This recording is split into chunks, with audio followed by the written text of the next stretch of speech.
ఒకటి ప్లకార్డ్స్ కార్లు వేసుకున్నాము. నెక్స్ట్ 2 హౌస్ లో రావన్నా సురేష్ శెట్కర్ అన్న సిపిపి ఆఫీస్ నుంచి తీసుకొస్తారు, మళ్ళీ తీసుకొని లోపల పెట్టుకుంటారు. అర్థం కాలేదు, మనం కూడా చేయలేదు. మనం కావాలంటే మెట్ల దగ్గర మన మెట్ల దగ్గర పార్లమెంట్ సెంట్రల్ హాల్ ముందు అంతే. అయిన తర్వాత బయట వెళ్దాం. ఈ మెట్ల దగ్గర వాడు ఏది చెప్తుంది మొత్తానికి మెట్ల దగ్గర అన్న మనకు అనవసరం, మనకి ఏడాది దొరికితే ఆడ చేసుకుందాం. ఇదంతే. ముందు పార్లమెంట్ లో, తర్వాత బయట. ఇక ముందు పార్లమెంట్ పోకముందే మెట్ల కడిగేయాలన్నా. దాని తర్వాత బిఫోర్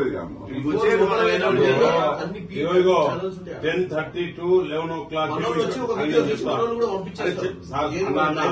అన్న నీకు దండం పెడతా చేసి అని యాస్ట్రా వచ్చింది కానీ 10:30 to 11 o'clock మెట్ల మీద చేద్దాం. ఇది పార్లమెంట్ పోయే మెట్ల half an hour. Parliament start కాగానే లోపల పోయి చేద్దాం. పడేసి